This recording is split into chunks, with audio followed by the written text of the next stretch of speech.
Other than the experience that helped you decide to participate in the American Idol competition, what is one of your most memorable Burning Man experiences, and/or what is the biggest lesson you took back to the default world and applied to your life? I think Burning Man's really interesting. I think it has to do a lot with unity, and it's almost this utopian concept that they're promoting. There's no money involved. Everything is based on positive thinking, art, dance, music, love. I think what I took away from that experience was I tried to find a community of people that echoed those themes. You know, it's hard when you're in the real world, especially Los Angeles. A lot of people are out here with ulterior motives, and they're hardened, and they're just trying to compete with each other to get through life and to get to the next step. Whereas that community at Burning Man is all about unity and togetherness. So I think those kind of neo-hippie ideas are definitely ones that I hold close to my heart, and I try to live by even today. And they have a lot to do with the type of people I want to hang out with, the people that also share that type of attitude towards life.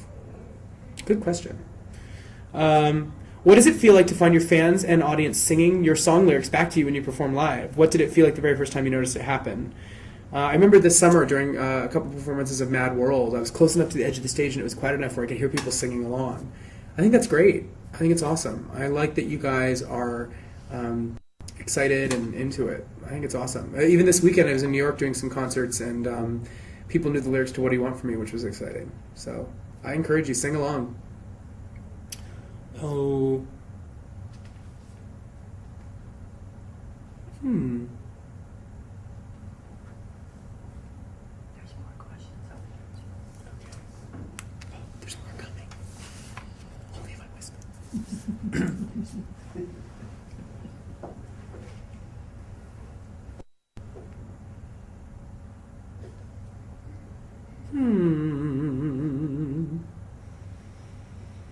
What is the most difficult song on your album to sing live, and why?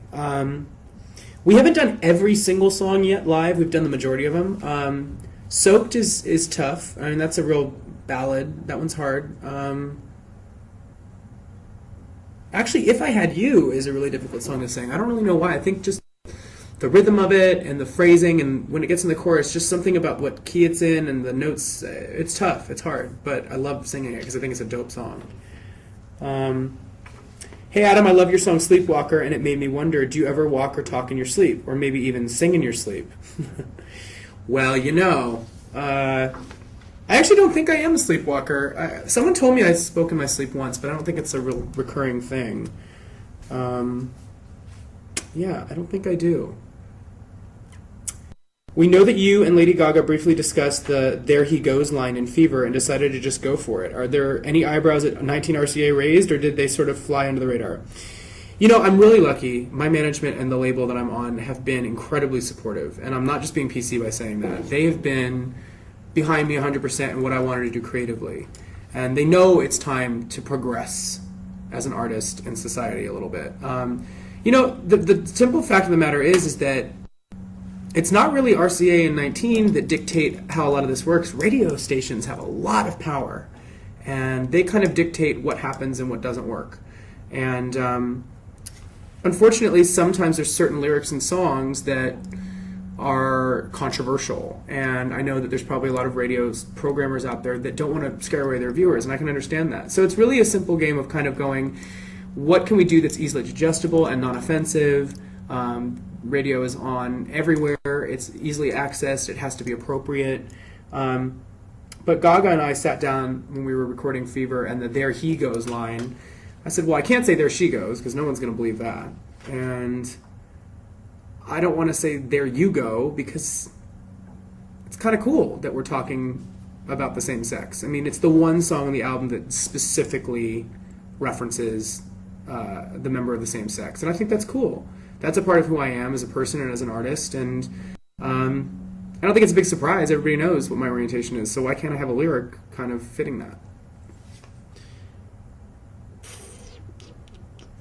Oh, and a side note to that also is that she said, oh, well, we can record another version that says, there you go, you know, in case it comes out as a single on the radio so that people will be okay with it. And then we sat there and thought about it for a minute in silence. And we both looked at each other and went, no. She said, yeah, because if you do that, then you're going to piss off all the other people who like the fact that you're singing about a guy. And I was like, I know, right? So stick to your guns, right? That's what Lady Gaga does, and I'm inspired by that. Would you ever go back to your natural hair color or drastically change your style? Do you feel locked into the dark hair and nail polish makeup thing now that's become your signature? I don't know. I guess I'm just going to go with my gut. I mean, I probably will want to experiment with a different look at some point, and when I want to, I will.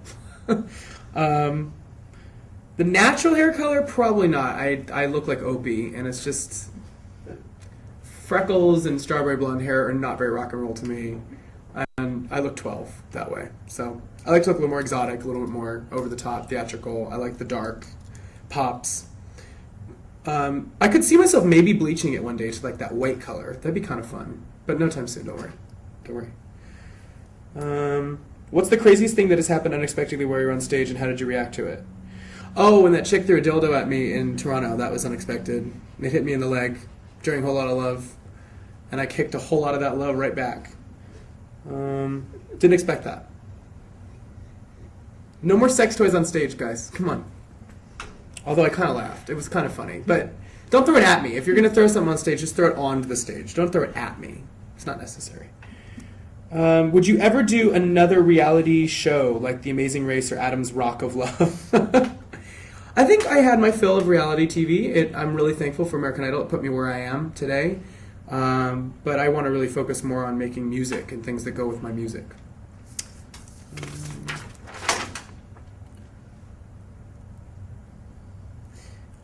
Do you read album reviews? And if so, what is the most valid or interesting critique you have heard on your album? Yeah, I do sometimes. I do. I find I'm pretty objective. You know, like when I was on Idol, I liked what the judges had to say to me. I didn't take it personally because it's all constructive, or it can be if you take it that way. I take it with a grain of salt, but I do listen. And one of the things I heard about the album was someone said, I don't know, it's kind of all over the place, and it almost seems like some of the songs are wearing Adam more than Adam's wearing the song. And that's an interesting point of view. I think one of the things that I love about being in the recording industry is that each song is a different experience. You're working with different producers, you're working with different writers, some of them I've written. Also, the songs themselves take on a different character. I tend to find myself vocally taking on characters sonically. If a song's real sexy and kind of intimate, it gets breathy and it gets kind of If a song is like a real robust rock song, it's a different color of my voice. If the song's really pretty and high and falsetto, that's a different color. So I think that that's just kind of part of what makes me who I am as a vocalist, is that I have a bunch of different kind of ways to approach singing. And, you know, if a reviewer feels like they're a little confused on who the identity of that person is at the heart of the song, then maybe they should just come to a live show and then they'll say it's me. When you're feeling insecure, what's the one thing you do that never fails to make you feel fierce? I do feel insecure from time to time, guys. I mean, you know, I've done a lot of work on myself and becoming more confident and comfortable in my own skin, but there are times when I feel insecure. And I think the thing for me is that I feel a lot better about a lot of things if I just talk about it with a friend. So if I'm feeling down about something, I'll pick up the phone and call one of my handful of friends that gets me, that's known me for a long time, that can make me feel better about something. And that's something that I do for those same friends too. So it's definitely, you know, I have a big family of friends, and it's definitely a trade that we give each other. Did you ever go back to your apartment after the finale of Idol, or did you just leave it all behind? Coconut water kefir, by the way. This is very good for you. It's good for your digestion. And I love the taste of coconut. What I'm endorsing? Oh, I'm endorsing. I'm not supposed to do that. I didn't say who it was by. Okay.